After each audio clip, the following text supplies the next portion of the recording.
అందరికీ good morning. ఈరోజు 3900 గ్రామ పంచాయతీకి ఎన్నికలు జరగబోతున్నాయి. అందరూ మీ అభ్యర్థులను మంచోళ్ళను చూసి ఓట్లేయిరి. ఓటు వేసేటప్పుడు ఆధార్ కార్డు లేకపోతే ఓటర్ ఐడియో పోలింగ్ కేంద్రాలకు తీసుకుపోయి ఏదైనా ఒక ఐడి కార్డు మీది తీసుకొని పోయి అక్కడ ఎన్నికలు ప్రశాంతంగా 7 గంటల నుంచి 1 వరకే ఉంటాయి. 1 లోపే వెళ్ళండి. తర్వాత వెళ్ళి మళ్ళీ ఇబ్బందులు పడకండి. హైదరాబాద్లో ఉన్న వాళ్ళు కూడా కొంచెం తొందరగానే వెళ్ళి ఓట్లేయండి. 1 నుంచి 2 గంటల దాకా బ్రేక్ ఉంటుంది. 2 గంటల నుంచి ఫస్ట్ వార్డ్ మెంబర్లై లెక్క పెడతారు, తర్వాత సర్పంచ్లై లెక్క పెడతారు. మళ్ళీ అడిగి పోయినా కన్ఫ్యూజ్ కాకూరి. ఆడ పేర్లు ఉండయి, ఫోటోలు ఉండయి, ఓన్లీ గుర్తులు ఉంటాయి. కాబట్టి మీరు ఎవరికైతే ఓటేయాలనుకుంటున్నారో మళ్ళీ ఒకసారి గుర్తు పెట్టుకొని పోయి ఓటేయాల్సిందిగా కోరుతున్నాం. ఇంకోటి ఏంటంటే ఇక నిన్న ఉప్పల్ స్టేడియం అంతా మొత్తం మెస్సీ వర్సెస్ రేవంత్ రెడ్డి తన్నుగా పోయి గోల పడ్డది. తర్వాత మెస్సీ 2 సార్లు కొట్టిండు. ఇట్లా తర్వాత చిన్నపిల్లలతోని ఆటలాడిరు. ఫస్ట్ టైం ముందుగానే అక్కడ ఫలక్నామా ప్యాలెస్లో ఫోటోలు ఇచ్చొచ్చిండు మెస్సీ.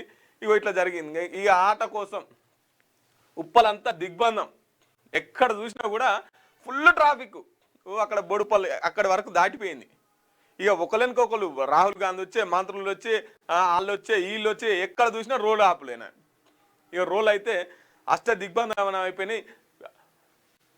ప్రజలు చాలా ఇబ్బంది పడ్డారు నిన్న రోడ్డు పొంటి.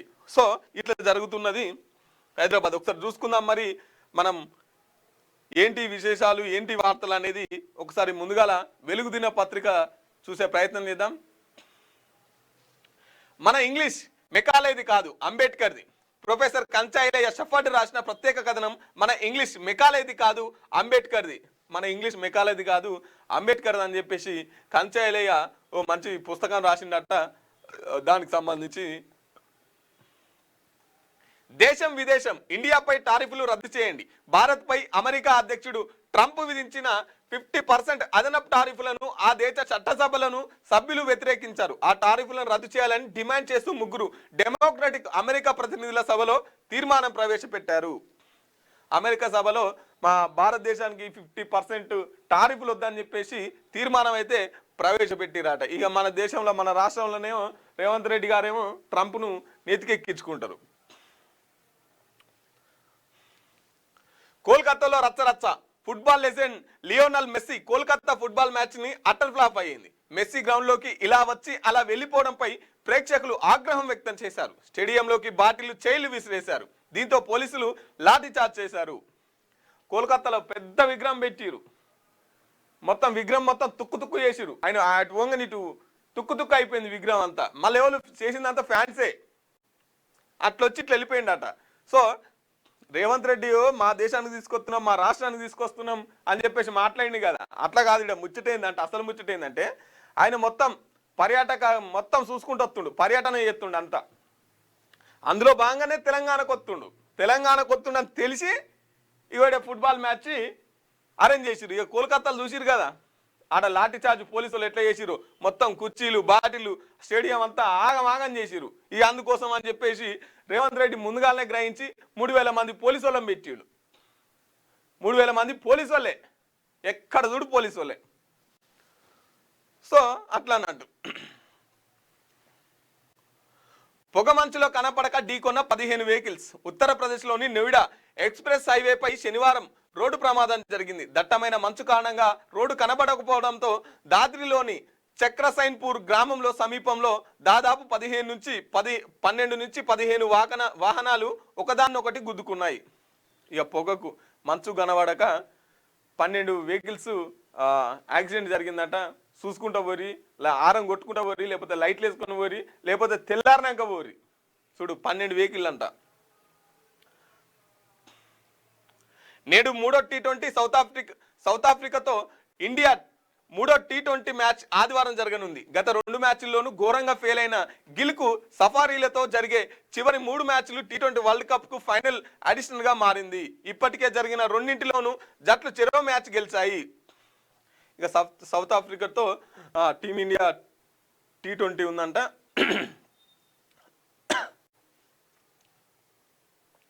Messy versus Revanth, CM goal. ఉత్సాహంగా ఫుట్బాల్ మ్యాచ్ ఊగిపోయిన ఉప్పల్ స్టేడియం. ఫుట్బాల్ దిగ్గజం లియోనాల్ మెస్సీకి బ్రహ్మరథం. మెస్సీ అపర్ణ జట్టుపై సీఎం రేవంత్ సింగరేణి జట్టు విజయం. 50 నిమిషాల పాటు అలరించిన మెస్సీ థ్యాంక్ యూ హైదరాబాద్ అంటూ ఫిదా. 2 గోల్స్ కొట్టిన రేవంత్. హాజరైన లోక్సభ ప్రతిపక్ష నేత రాహుల్ గాంధీ. కోల్కతా ఘటన నేపథ్యంలో 3000కు పైగా పోలీసులతో భారీ భద్రత. నిన్న రాహుల్ గాంధీ మ్యాచ్ని చూడడానికి వచ్చిండు. అంతకుముందుకు ఫ్యూచర్ సిటీకి దానికి సంబంధించి అక్కడ సభ మీటింగ్ ఏర్పాటు చేస్తే 2 రోజుల పాటు రాహుల్ గాంధీకి, సోనియా గాంధీకి, ప్రియాంక గాంధీకి వీళ్ళందరికీ ఇన్విటేషన్ ఇచ్చిర్రు. కానీ రాహుల్ గాంధీ రాలే. కానీ రేవంత్ రెడ్డి ఆటను, మెస్సీ ఆటను చూడటానికి మాత్రం నిన్న ప్రత్యేకమైన విమానంతో ఇక్కడికి ఉప్పలకు వచ్చినటువంటి పరిస్థితి. ఎవరు? రాహుల్ గాంధీ. అయితే నిన్న కేపాల్ మాట్లాడుతుండే. ఏం మాట్లాడుతున్నా అంటే ఫ్యూచర్ సిటీ కోసం అని చెప్పేసి 5 లక్షల పెట్టుబడులు వచ్చినాయి కదా, దాంట్లో ఏమన్నాయా తీసుకోపోనికి వచ్చిండా, ఈయన ముడుపులు అప్పచెప్పాలి కదా ఢిల్లీకి, ఆ సొంత ఫ్లైట్లో ఏమన్నా పైసలు తీసుకోపోనికి వచ్చిండా, మొన్న వచ్చిన పైసలు అని చెప్పేసి ఇట్లా విమర్శలు వస్తున్నాయి రాహుల్ గాంధీ మీద. రాహుల్ గాంధీ వచ్చినటువంటి పరిస్థితి. మెస్సీ రేవంత్ అంటూ ఉప్పల్ స్టేడియం హోరెత్తింది. ఫుట్బాల్ దిగ్గజం లియోనాల్ మెస్సీకి హైదరాబాద్ బ్రహ్మరథం పట్టింది. ఆయనతో CM Revanth Reddy friendly match ఉత్సాహంగా సాగింది. Singareni RR9 team, Aparna Messi all star team మధ్య శనివారం రాత్రి ఉప్పల్ స్టేడియంలో మ్యాచ్ జరిగింది. మెస్సీని చూసి యూత్ మైమర్చిపోయింది. కట్టుదిట్టమైన భద్రత నడుమ తన ఇద్దరు team mates Rodrigo, Luis Suarez తో కలిసి ఉప్పల్ స్టేడియంలోకి అడుగుపెట్టిన లియోనల్ మెస్సీ ఇక్కడ జనం తమపై చూపిస్తున్న ఆరాధాభిమానాలకు ఫిదా అయ్యారు. ప్రేక్షకుల గ్యాలరీ వైపు చూస్తూ థ్యాంక్ యూ హైదరాబాద్ అంటూ ధన్యవాదాలు తెలిపారు. మరోవైపు సింగరేణి తరఫున బరిలో దిగిన సీఎం రేవంత్ రెడ్డి ఏకంగా 2 గోల్స్ కొట్టారు. ఫుట్బాల్ మ్యాచ్ డ్రిల్లింగ్ లోను మెస్సీతో సీఎం పోటీ పడ్డారు. నిన్న ఎవరు మెస్సీ అన్న జర సపడే కూకుంటుండు, కానీ రేవంత్ రెడ్డి అయితే దూకుంటలేడు. చెంగడ బింగడే గుర్తుండు. ఈ నాకేసుకుండు లాగు, ఇక ఇదో టీషర్ట్ వేసుకుండు, ఇక బూట్లు వేసుకుండు, అటు ఇటు ఉరుకుతుండు. ఇక టీవీలన్నీ ఆయననే చూపెడతాయి. అసలు మెస్సీ అన్న జర సైలెంట్గా ఉన్నాడు, కానీ రేవంత్ రెడ్డి అయితే అబ్బా ఎట్లా పరుసు పిల్లోని లెక్క ఎగురుతున్నాడు.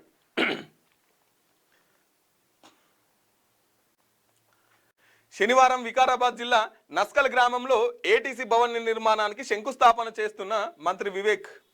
వచ్చే 3 ఏళ్లలో 17 లక్షల ఇండ్లు పేదల సొంతింటి కళ నెరవేరుస్తాం మంత్రి వివేక్ వెంకటస్వామి.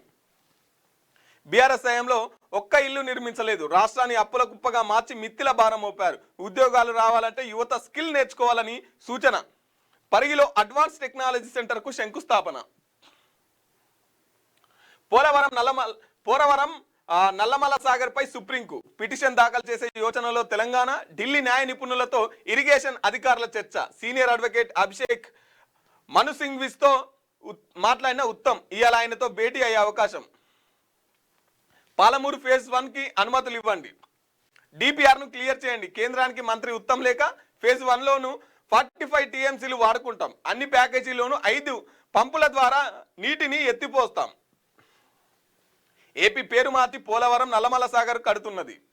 ఆ ప్రాజెక్టును కట్టకుండా ఏపీ నిలువరించండి. కర్ణాటక అల్మట్టి ఎత్తు పెంపును అడ్డుకోవాలని విజ్ఞప్తి. కేంద్ర జలశక్తి శాఖ సెక్రటరియట్కి లేఖ అందజేసిన రాహుల్ బొజ్జా.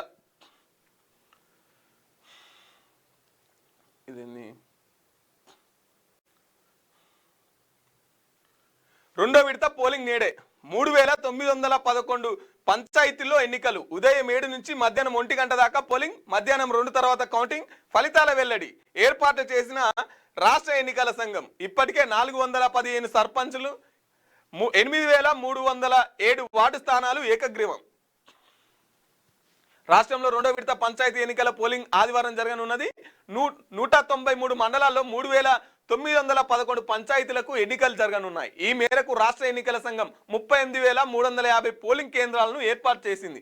ఆయా కేంద్రాల్లో ఓటర్లకు ఎలాంటి ఇబ్బందులు కలగకుండా అధికారులు అన్ని వసతులు కల్పించారు. కొన్నింటిని మోడల్ పోలింగ్ స్టేషన్లుగా తీర్చిదిద్దారు. సర్పంచులు బీజేపీలో చేరాలనుకుంటే ఈ నెల 18 లోపే డెడ్ లైన్. ఆ తర్వాత చేర్చుకోం. కేంద్ర మంత్రి బండి సంజయ్. కాంగ్రెస్ బీఆర్ఎస్ సర్పంచులు నామోషి అయ్యేలా బీజేపీ సర్పంచుల ఊర్లను అభివృద్ధి చేస్తాం. గ్రామాల్లో డెవలప్మెంట్ పనులన్నీ కుంటుపడ్డాయి. రాష్ట్ర ప్రభుత్వం నయా పైసా ఇచ్చే పరిస్థితి లేదని వ్యాఖ్య. ఒక్కసారి బండి సంజయ్ ఏమంటుండంటే ఈ నెల 18 లోపే డెడ్ లైన్ అంట. అటువైపు తొంగి కూడా చూస్తలేడు వాడు. ఈయననేమో బార్డర్కి ఇస్తాడు, ఈ లోపే రండి లేకపోతే తర్వాత తెచ్చుకోలేమని. ఒకసారి వీళ్ళు ఎన్ని గెలిచిరు అనేది చూద్దాం.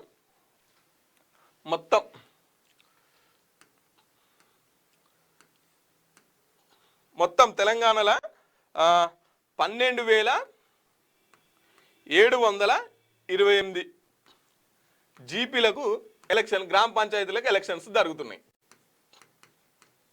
దాంట్లో మొదటి విడత మొన్న ఎన్ని అంటే ఫస్ట్ విడత 4,236.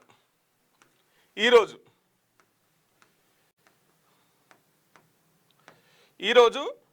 3,911.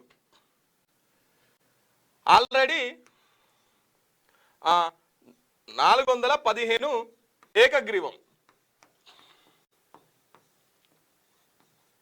మరి ఈ 4,236 గ్రామ పంచాయతీలలో ఏ పార్టీ ఎన్ని గ్రామ పంచాయతీలలో గెలిచింది అనేది ఒకసారి చూసుకుందాం. ముందుగా కాంగ్రెస్ ఎన్ని స్థానాలలో గెలిచింది? 2,319. తర్వాత ఏముంది?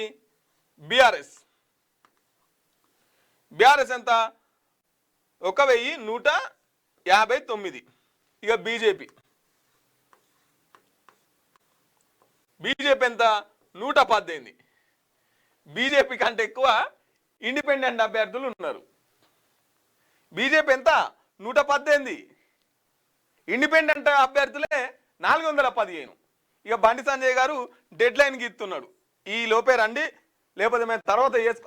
అటు ముఖాన్ని ఎవడు చూస్తలేడు, ఎవడు పట్టించుకుంటలేడు. ఊళ్ళలో అయితే బీజేపీ పార్టీ ఉందా, అరే బీజేపీ వాళ్ళు కూడా ఎత్తుర్రా అనే కాడికి వచ్చింది. ఇప్పుడు కవిత ఓ దిక్కు తండ్రిని సైతం వదలకుండా విమర్శలు చేస్తున్నది. అన్నను, బావను, తండ్రిని ఎవరు వదిలిపెట్టట్లేదు. వాళ్ళందరి గుట్టు మొత్తం రట్టి చేస్తున్నది. అలా బట్టలు ఇప్పి రోడ్డు మీద నిలబెడుతున్నది. ఇక దీనికి ఇప్పుడు బీజేపీకి మంచి అవకాశం. వాస్తవంగా ప్రత్యామ్నాయంగా బీజేపీకి, కాంగ్రెస్కు ప్రతిపక్షం బీజేపీ అయ్యే అవకాశాలు ఉన్నాయి. ఇంతకుముందుకు గ్రేటర్ హైదరాబాద్లో కొట్టివి కాదు, ఇప్పుడు 8 మంది ఎంపీలు. ఎక్కడ చూడు మళ్ళీ బీఆర్ఎస్ వర్సెస్ కాంగ్రెస్ ఉంది తప్ప బీజేపీ గ్రామ పంచాయతీ ఎన్నికలలో బీజేపీ అభ్యర్థులు కనబడతలేరు, బీజేపీ ఎమ్మెల్యేలు కనబడతలేరు, బీజేపీ ఎంపీలు కనబడతలేరు, బీజేపీ కార్యకర్తలు కూడా కనబడతలేరు. కనుమరుగైపోతుంది బీజేపీ అనే.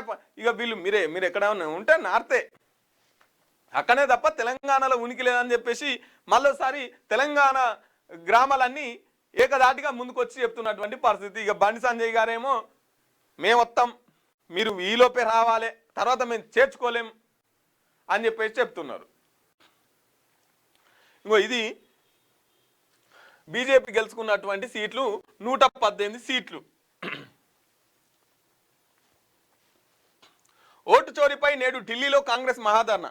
రామ్లీలా మైదానంలో మధ్యాహ్నం 1 గంట నుంచి సాయంత్రం 4 గంటల వరకు హాజరు కానున్న పార్టీ అగ్రనేతలు ఖర్గే, రాహుల్, ప్రియాంక, తెలంగాణ నుంచి CM Bhatti, PCC chief Mahesh Kumar Goud.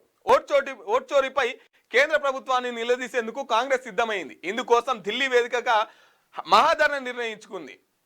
ఆదివారం ఢిల్లీలోని రామ్లీలా మైదానంలో మధ్యాహ్నం 1 గంట నుంచి సాయంత్రం 6 గంటల వరకు నిరసన కార్యక్రమం చేపట్టనుంది. ఇందులో కాంగ్రెస్ అగ్రనేతలు మల్లికార్జున ఖర్గే, రాహుల్ గాంధీ, ప్రియాంక గాంధీ, కేసీ వేణుగోపాల్, ఇతర కీలక నేతలు పాల్గొననున్నారు. నైటు వీళ్ళిద్దరు ఈడున్నారు, మళ్ళా ఢిల్లీలో ధర్నాకి వెళ్ళిపోతున్నటువంటి పరిస్థితి. ఓటు చోరీకి దానికి సంబంధించి ఇవాళ ఢిల్లీలో కాంగ్రెస్ వాళ్ళు పెద్ద ధర్నా నిర్వహిస్తున్నారు. అందుకోసం అని చెప్పేసి ఈ ఊళ్ళల్లో గెలిచిన కార్యకర్తలను కూడా వేసుకొని పోతున్నారు. రాష్ట్రంలో ఆడోళ్ళ ఆయుష్ ఎక్కువ, ఎవరిని మగాళ్ళు సగటున అర్ధ ఆయురార్థం 67 ఏండ్లే, మహిళది 73 ఏండ్లు. 45 నుంచి 59 ఏండ్ల మధ్య ఎక్కువ మంది మగాళ్ళు చనిపోతున్నారు. SRS 2022 డేటా ఆధారంగా కేరళ వర్సిటీ అనాలిసిస్. నడి వయసు మగాళ్ళ ప్రాణాలకే ఎక్కువ risk. AP Karnataka same scene. Kerala మాత్రం మగాళ్లకు 70 ఏళ్ళ దాకా డోకా లేదు. 45 నుంచి 60 ఏళ్ల వయసు వాళ్ళ కోసం హెల్త్ స్కీమ్లు తీసుకురావాలన్న స్టడీ. 35 ఏళ్ళు దాటితే రెగ్యులర్ హెల్త్ చెకప్ చేయించుకోవాలని సూచన. అర్ధాయిష్కే మొగోళ్ళంతా అవుట్ అయిపోతున్నారంట. లాస్ట్ 67 ఏళ్ళే.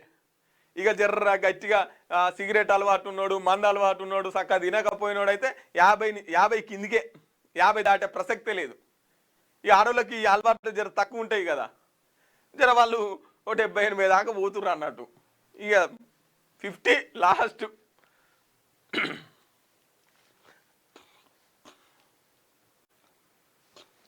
ఆడోళ్ళకే ఆయుష్ ఎక్కువ. ఇదేదో సామెతగా చెప్తున్నది కాదు, సోషల్ సైన్స్ చెప్తున్న నిజం. మగాళ్ళతో పోలిస్తే మహిళలే ఎక్కువ కాలం బతుకుతున్నారు. మన రాష్ట్రంలో మగవాళ్ళు నడి వయసులోనే రాలిపోతుంటే మహిళలు 70 ఏళ్ళు దాటినా గట్టిగా నిలబడుతున్నారు. దక్షిణాది రాష్ట్రాల్లో ఆడ మగ ఆయుష్ల తేడాపై ఇటీవల కేరళ వర్సిటీ నిర్వహించిన స్టడీలో ఈ విషయం తేలింది. అసలు ఆయురార్థం విషయంలో ఆడ మగ మధ్య ఈ తేడా ఎందుకు వస్తుంది, ఏ వయసులో మగాళ్ళు రిస్క్లో పడుతున్నారు అనే అంశాల మీద తెలంగాణ, ఏపీ, కర్ణాటక, తమిళనాడు, కేరళ రాష్ట్రాలకు సంబంధించి 2022 నాటి శాంపిల్స్ రిజిస్ట్రేషన్ సిస్టమ్ డేటా ఆధారంగా అరియాగా అప్రోచ్ పద్ధతిలో ఆ వర్సిటీలు ప్రొఫెసర్లు విశ్లేషణ చేశారు. ఒక్కసారి చదువుదాం ఈ పేపర్, ఎందుకైనా మంచిది. అబ్బో పెద్దగా ఉందిగా. ఈ రీసెర్చ్ లో మన రాష్ట్రానికి సంబంధించి కీలక విషయాలు వెల్లడయ్యాయి.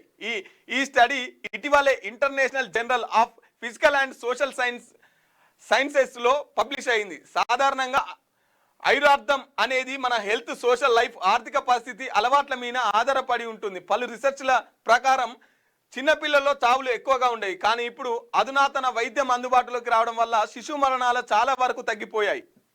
దీంతో ఓవరాల్ గా చూసినప్పుడు సగటున మనిషి ఆయురార్థం పెరిగిన మగాళ్లకు ఆడాళ్లకు మధ్య గ్యాప్ మాత్రం అలాగే కొనసాగుతున్నది. ఇగో చిన్నపిల్లల సావులు ఒకప్పుడు ఎక్కువ ఉండే, ఇప్పుడు ఇలా నడి వయసుకు రాగానే పుట్టుకోమంటున్నారు అనేది వార్త. ఇక మరి ఏం చేస్తారు మొగోళ్ళు? అటు బయట కష్టం ఏంటి, ఈ ఇంట్లో ఈ ఇప్పుడు మగాళ్ళకి ఎక్కువ మానసిక ఒత్తిడి పెరిగిపోయింది. మీరు గమనించండి, ఇంత ముందుకు ఆడోళ్ళు వచ్చి మాకు ఇట్లా గోసుంది అని చెప్పుకునేది, కానీ ఇప్పుడు ఆ స్వేచ్ఛ మొగోళ్ళకు లేకుండా పోయింది. ఇప్పుడు దారికి గురవుతుందంతా మొగాళ్ళే, కాకపోతే బయట చెప్పుకుంటలేరు. బయటనే సింహం, లోపలికి వస్తే పిల్లే. అన్నిళ్ళ జరిగేది ఇదే. ఆడోళ్ళు చాలా డెవలప్ అయిపోయారు, అన్ని రంగాలలో పని చేస్తున్నారు. పని చేయొద్దంటే చేయాలి. చట్టాలు వాళ్ళ వైపే అయిపోయినాయి, సిస్టమ్ మొత్తం, సానుభూతి మొత్తం వాళ్ళ వైపే అయిపోయింది. మగాడు ఏం చేయలేని పరిస్థితిలో ఉన్నాడు. ఇవి నేను చెప్తున్న ముచ్చట కాదు, మహిళా సంఘాలు చెప్తున్నటువంటి ముచ్చట, మంచి సోషల్ యాక్టివిస్టులు చెప్తున్నటువంటి ముచ్చట. ఎక్కువ బాధ ఇప్పుడు మొగోళ్ళకే ఉంది, ఆడోళ్ళకేం లేదు. చాలా లైట్ తీసుకుంటున్నారు. చూడండి, ఇప్పుడు ఎక్కువగా హోటళ్ళు పెరిగినాయి, హాస్టళ్ళు పెరిగినాయి. ఎవ్వరు వండుకొని తింటలేరు, ఇంట్లో కలిసి బతుకుతలేరు. ఎవ్వరంతరాలు టైంకు తిండి పెడతారు, రూమ్ ఉంటుంది, సపరేట్ రూమ్ ఉంటుంది. ఈ టెన్షన్సే ఉండేవి. ఇక రేపు పిల్లలు ఇదంతా లేదు. ఇక సిస్టమ్ ఎంతసేపు ఉన్నా ఫ్రీడమ్, నేను అంతవరకే. ఓటేసేందుకు వెళ్తూ 6 మృతి. మెదక్లో బైక్ నుండి కొట్టిన గుర్తు తెలియని వాహనం. ఒకే కుటుంబానికి చెందిన 4 దుర్మరణం. జనగామలో మరో ప్రమాదం.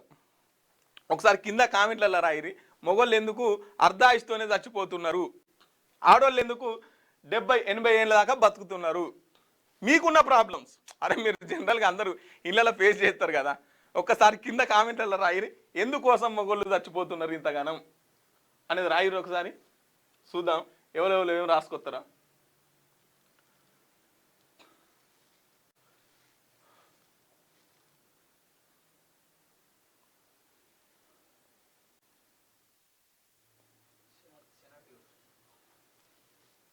ఎవరెవరు ఎందుకోసం చచ్చిపోతున్నారు, మీకున్న ప్రాబ్లమ్స్ ఏంటి, ఒక్కసారి రాయిరి. అట్నే ఒకసారి లైక్ కొట్టురి, మన ఛానల్ని లైక్ కొట్టురి.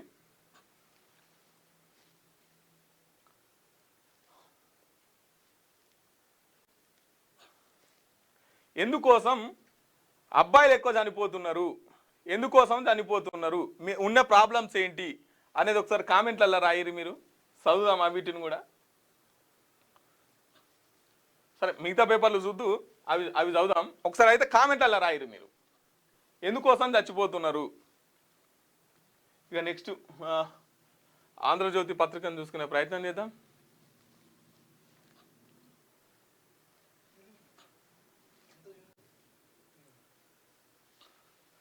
మెస్సీ రేవంత్ ఆట అదుర్స్, కిక్కు కేక, ప్రాక్టీస్ ఫలించింది.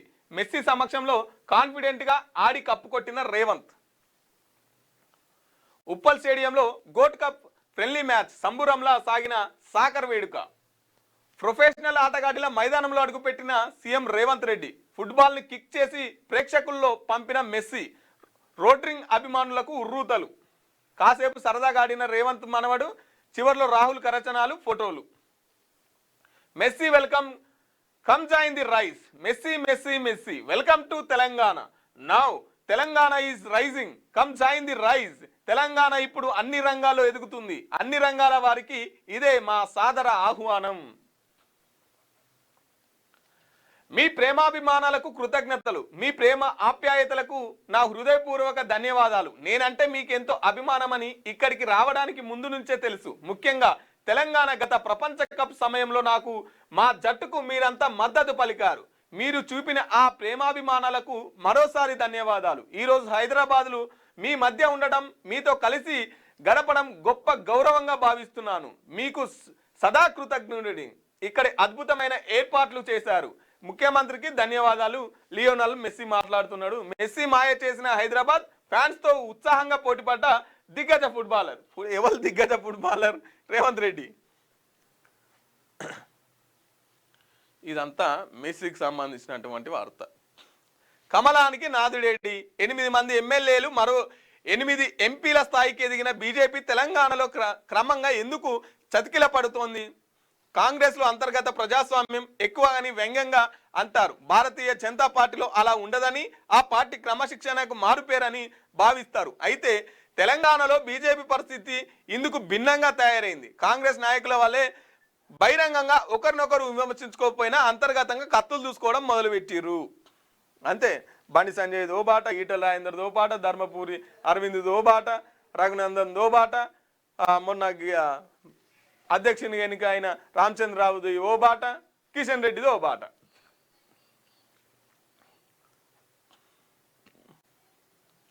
ఓటేయడానికి సొంతూళ్ళకు వెళ్తున్న ప్రయాణికులతో రద్దీగా మారిన జేబీఎస్. బీసీల విజయబావుట. పంచాయతీ తొలి విడతల్లో 41.7 స్థానాల్లో బీసీలదే గెలుపు. కేటాయించిన దానికంటే రెట్టింపు సీట్లలో ఘన విజయం. 4230లో 1764 సీట్లు బీసీలవే. జనరల్ స్థానాలను సత్తా చాటిన హన్మకొండలో అత్యధికంగా 48 స్థానాలు సొంతం. జనరల్ స్థానాలలో కూడా బీసీలే ఎక్కువగా విన్ అయినారు. అసలు పోటీ ఎత్తలేరు. బీసీలు నిలబడుతున్నారంటే ఆ బీసీ పైన కులాలు అసలు పోటీలే ఎత్తలేవు. జనరల్ స్థానాలలో కూడా బీసీలు ఎక్కువగా గెలిచినటువంటి పరిస్థితి. రిజర్వేషన్ కాదు, ఇప్పుడు రిజర్వేషన్ కాకుండా కూడా గెలుస్తున్నారు అన్నట్టు. నేడు రెండో విడత పంచాయతీ పోరు. 3911 పంచాయతీల్లో బరిలో 13,128 మంది. ఉదయం 7 గంటల నుంచి పోలింగ్. ఊరికి రండి, ఓటేయండి. నగరాల్లోని ఓటర్లకు విజ్ఞప్తులు. ఖర్చులతో పాటు వాహనాలు కూడా ఏర్పాటు చేస్తున్న అభ్యర్థులు. 3 రోజుల ముందు నుంచే నైటు ఫోన్పే కొట్టాలి, నువ్వు కోట తాగుతున్నట్టు వీడియో కాల్ చేసి చూపెట్టాలి. ఫోన్పే కొట్టాలి, నువ్వు తాగుతున్నట్టు వీడియో కాల్ చేసి చూపెట్టాలి. ఇగో ఇట్లా హైదరాబాద్ ఉన్నోళ్ళకి ఓ బ్యాచ్ ఉంటుంది. ఊళ్ళో తిరుగుతారు అందరితో పాటు. దానికి వెళ్ళి 2 తీసి పక్కన పెడతారు. పక్కన పెట్టి నువ్వు ఊళ్ళేది, నువ్వు కాలనీది. హైదరాబాద్ ఎవరెవరు ఉన్నారో మొత్తం లిస్టు, వాళ్ళందరి ఫోన్ నెంబర్లు, వాళ్ళందరి ఫోన్పేలు. ఊళ్ళో ప్రచారం చేసినా చేయకపోయినా కూడా వీళ్ళకి రోజు పైసలు వస్తూనే ఉంటాయి. నైటు నువ్వు వీడియో కాల్ చేసి చూపెట్టాలి, మళ్ళీ దాచుకుంటే సరిపోదు. ఇగో ఇట్లా నడుతున్నాయి ప్రచారాలు హైదరాబాద్లో. సాఫ్ట్వేర్ ఉద్యోగాల సంక్షేమానికి కొత్త చట్టం రావాలి. వారికి సామాజిక భద్రత కరువైంది. బాండ్ పేరుతో ఉద్యోగి హక్కులు హరిస్తారా? కార్మిక చట్టాలు వర్తించవా? హైకోర్టు వ్యాఖ్యలు. సాఫ్ట్వేర్ ఉద్యోగాలకు కొత్త చట్టాలు రావాలట. ఇప్పుడు ఏముంటో చెప్పు. ఈడ ఓ 3 సంవత్సరాలు బాండ్ రాసుకుంటారు. 3 సంవత్సరాలు బాండ్ రాసుకొని ఇక 3 సంవత్సరాలు ఎటుకూడుక అయిన ఓడుగా అని చెప్పేసి నెత్తి మీద ఇంత బరువు పెడతారు. విపరీతమైన పని చెప్తారు. ఎందుకంటే నువ్వు పోలేవు, ఏం చేయలేవు, ఆల్రెడీ బాండ్ మీద సంతకం ఉంటుంది కాబట్టి. ఈ బాండ్ పేపర్ల కథ ఇట్లా. ట్రంప్ విధానాలపై తిరుగుబాటు. వర్క్ పర్మిట్లో మార్పులను సవాల్ చేసిన 10 మంది అమెరికా సెనేటర్లు. H1B వీసా పెంపుకు 20 రాష్ట్రాల న్యాయ పోరాటం. భారత్పై 50 సుంకాలను సవాల్ చేస్తూ అమెరికా ప్రతినిధుల సభలో ప్రతిపక్ష సభ్యుల తీర్మానం.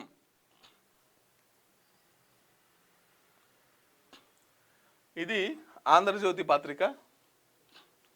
ఒకసారి దిశ పత్రికను చూద్దాం. తెలంగాణ రైజింగ్ లో జాయిన్ అవ్వండి. మెస్సీ మీకు తెలంగాణ స్వాగతం పలుకుతున్నది. తెలంగాణ అభివృద్ధి చెందుతున్నది. ఈ రైజింగ్ లో అందరు జాయిన్ అవ్వండి. Thank you. మెస్సీ అభిమానులకు రెట్టింపు ఉత్సాహాన్నిచ్చిన లియోనల్. సీఎం రేవంత్ తో కలిసి ఫుట్బాల్ ఆడిన దిగ్గజం. వేదికైన ఉప్పల్ స్టేడియం కిక్కిరిసిన ప్రాంగణం. ఫ్యాన్స్ కేరింతలు నినాదాలతో మరింత ఊపు. స్టేడియానికి వచ్చి మ్యాచ్ తిలకించిన రాహుల్ గాంధీ. జోష్ పెంచిన మంగ్లీ, రాహుల్ సిప్లిగంజ్ పాటలు. ఫుట్బాల్ ప్లేయర్ డ్రెస్ లో ఆకట్టుకున్న ముఖ్యమంత్రి. సీఎం సారథ్యం వహించిన సింగరేణి ఆర్ఆర్ జట్టు విజయం. ఇరు జట్లకు ట్రోఫీలు అందజేసిన మెస్సీ. రాహుల్, రేవంత్, మెస్సీ హైదరాబాద్ పర్యటన గ్రాండ్ సక్సెస్. తొలుత ఎయిర్పోర్ట్ లో ఆయన ఘన స్వాగతం. అక్కడి నుంచి ఫలక్నామా ప్యాలెస్ కు అభిమానులతో ఫోటోలు. అనంతరం ఉప్పల్ స్టేడియానికి భారీగా భద్రత ఏర్పాట్లు. కోల్కతా ఘటనలతో అలర్ట్ అయిన నిర్వాహకులు. యాక్చువల్లీ ఈ ఉప్పల్ స్టేడియం అనేది ఫుట్బాల్ స్టేడియం కాదు, అది క్రికెట్ స్టేడియం. ఆ గ్రౌండ్ చాలా గట్టిగా ఉంటుంది. దాన్ని మొత్తం తవ్వి ఎక్కడికక్కడ దాన్ని మ్యాచ్ చేసి దగ్గర 100 కోట్ల రూపాయలు ఖర్చు అయినాయంట. 100 కోట్ల రూపాయలు. అటు ప్రజాపాలన విజయోత్సవ సభలు అని చెప్పేసి 100 కోట్లు. నిన్న 4th యూనివర్సిటీ మీటింగ్ కాడ 100 కోట్లు. మళ్ళీ ఇప్పుడు మెస్సీ అని చెప్పేసి ఇంకో 100 కోట్లు. ఇంకో దిక్కు ఏం మాట్లాడతానంటే, నన్ను కోసిన రూపాయి అప్పు పుడతలేదు, ఢిల్లీ పోతే చెప్పులు ఎత్తుకపోయటం లెక్క చూస్తున్నారు, నన్ను ఎవడు రూపాయి కూడా అప్పిత్తలేడు, నేను ఏం చేయాలి, ఏం చెల్లి తేవాలి, ఉద్యోగాలకు జీతాలు ఏం చెల్లి తేవాలి నేను అని చెప్పేసి మాట్లాడుతున్నారు. ఇగో ఇట్లున్నది రేవంత్ రెడ్డి తీరు. విద్యారంగంలో విప్లవాత్మక మార్పులు. 2024 డిఎస్సి ద్వారా 10,000 ఉద్యోగాల పోస్టుల భర్తీ. ప్రభుత్వ స్కూళ్లకు ఏడాది 140 కోట్ల వ్యయం.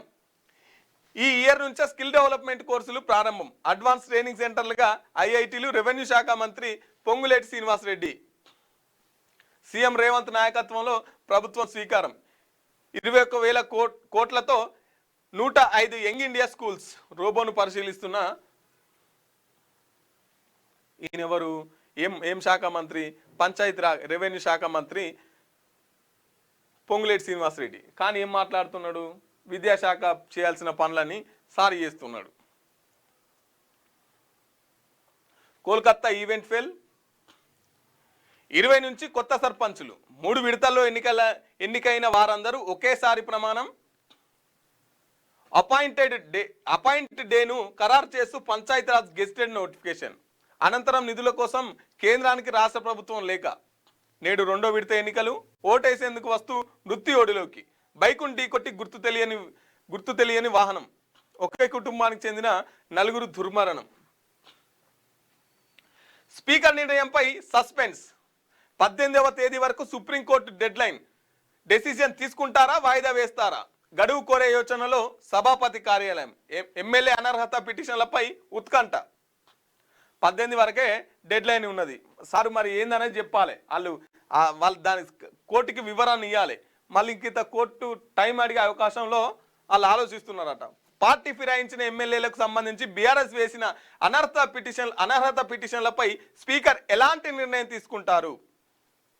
అన్నింటినీ కొట్టేస్తారా? విచారణకు హాజరు కాని దానం నాగేందర్ సభ్యత్వాన్ని రద్దు చేస్తారా? అసలు సుప్రీంకోర్టు ఇచ్చిన గడువులోగా తన నిర్ణయాన్ని ప్రకటిస్తారా, లేకపోతే మరింత సమయం తీసుకుంటారా అనే అంశాలు ఇప్పుడు రాజకీయ వర్గాల్లో హాట్ టాపిక్ గా మారాయి. గత నెలలో అనర్హత పిటిషన్ల కేసును విచారించిన సుప్రీంకోర్టు నెల రోజుల్లో నిర్ణయాన్ని ప్రకటించాలని స్పీకర్ ఆదేశించింది. ఈ గడువు డిసెంబర్ 18తో ముగియనుండగా ఈలోగా స్పీకర్ ఎలాంటి నిర్ణయం ప్రకటిస్తారోనని ఉత్కంఠ నెలకొన్నది. బీఆర్ఎస్ లో టెన్షన్. పార్టీ మారిన 10 మంది ఎమ్మెల్యేలపై అనర్హత వేటు వేయాలని బీఆర్ఎస్ ఇచ్చిన పిటిషన్లపై స్పీకర్ విచారణ కొనసాగిస్తున్నారు. ఇప్పటి వరకు ఇరు పక్షాల వాదనలు స్వయంగా విన్నారు. అయితే సుప్రీంకోర్టు విధించిన గడువులోపు స్పీకర్ తన నిర్ణయాన్ని ప్రకటిస్తారో లేదోననే టెన్షన్లో బీఆర్ఎస్ నేతలు ఉన్నారు. సుప్రీం ఇచ్చిన గడువులోపు గతంలో స్పీకర్ తన నిర్ణయాన్ని ప్రకటించకపోవడంపై సుప్రీం కోర్టు దిక్కన కేసు కూడా వేశారు. దీంతో గత నెల 18న విచారణ చేపట్టిన కోర్టు నెల రోజుల్లో నిర్ణయాన్ని ప్రకటించాలని సూచించింది. అయితే గడువులోపు 18 తారీఖు నాడు 10 మంది పార్టీ మారారు కదా, వాళ్ళపైన అనర్హత పిటిషన్ వేస్తూ కోర్టులో వేస్తే లాస్ట్ టైం కూడా ఇట్నే మిస్ అయింది. లాస్ట్ టైం దగ్గర పట్టే సపోర్ట్ చేయలే. అగో నువ్వు కోర్టు మాట కూడా కాదంటావు అని చెప్పేసి మళ్ళీ ఇంకోటి కోర్టు దిక్కన్న కేసు వేసారు. దానికి ఆ కోర్టు దిక్కన్న కేసు మళ్ళీ ఇంకో నెల టైం అడిగితే ఆ నెలల టైం 18 తారీఖు నాడు కంప్లీట్ అవుతుంది. మరి 18 తారీఖు నాడు వీళ్ళందరిపైన అనర్హత వేటేస్తాడా? ఇక మన దానం నాగేంద్ర అయితే కోర్టు కాదు కూడా ఇంకా ఏడికి అటెండ్ అవుతలేడు. మరి ఆయన సంగతి ఏంది, వీళ్ళందరి సంగతి ఏంది అనేది 18 తారీఖు తెల్లారి మనకు తెలుస్తుంది అన్నట్టు. నేడు ఢిల్లీలో కాంగ్రెస్ మహాధర్నా, ఓట్ చోరీపై రామ్లీలా మైదానంలో నిరసన. హాజరు కానున్న ఖర్గే, రాహుల్, ఇతర ముఖ్య నేతలు. రాష్ట్రపతి ముర్మును కలిసి వినతి పత్రం అందజేయనున్న నేతలు. తెలంగాణ నుంచి హస్తినాకు తరలి వెళ్లిన కాంగ్రెస్ శ్రేణులు. రాహుల్, సీఎం రేవంత్ రెడ్డి ఒకే విమానంలో హస్తినాకు. ఇక ఇక్కడికి వచ్చిందిగా ఇద్దరు కలిసి పోయిర్రు అన్నట్టు. యూపీలో బీజేపీ గెలిచేందుకు ఎస్ఐఆర్, సోషల్ మీడియాను దుర్వినియోగం చేస్తున్న కమలం. మా పార్టీ ఇండియా కూటమిలోనే కొనసాగుతుంది. ఆధార్ ఓటుతో జాబితా లింక్ చేస్తే అనేక విషయాలు వెలుగులోకి. మాకు కాంగ్రెస్ పాత మిత్రుడైతే బీఆర్ఎస్ కొత్త మిత్రుడు. సమాజ్వాదీ పార్టీ అధ్యక్షుడు అఖిలేష్ యాదవ్. ఎస్ఐఆర్ పై అనవసర రాద్ధాంతం. BJP state chief Ramachandra Rao. ఎవరి ఆదేశాల మేరకు ఫోన్ ట్యాపింగ్ చేశారు? ఎస్ఐబి మాజీ చీఫ్ ప్రభాకర్ రావుపై సీటు ప్రశ్నల వర్షం. ఇది రెండో రోజు కూడా సేమ్ గదే సమాధానం. గుర్తులేదు, మర్చిపోయా, తెలీదు. ఈ 3 సమాధానాలే సార్ చెప్తున్నాడు. మెయిల్ ఉంటాయి కదా, మెయిల్లో దానికి సంబంధించి కూడా మెయిల్ కూడా మొత్తం డిలీట్ చేసిరట. ఇక మళ్ళీ మెయిల్కి లింక్ పెట్టి, మెయిల్ కంపెనీ వాళ్ళతో లింక్ పెట్టి మెసేజ్ పెట్టి మళ్ళీ అవన్నీ కూడా రికవరీ చేసే ప్రయత్నం చేస్తున్నారు పోలీసు వాళ్ళు. ఇవి దిశ పత్రిక మిత్రులారా.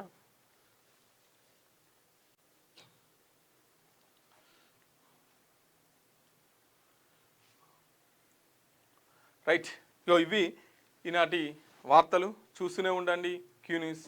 Thank you.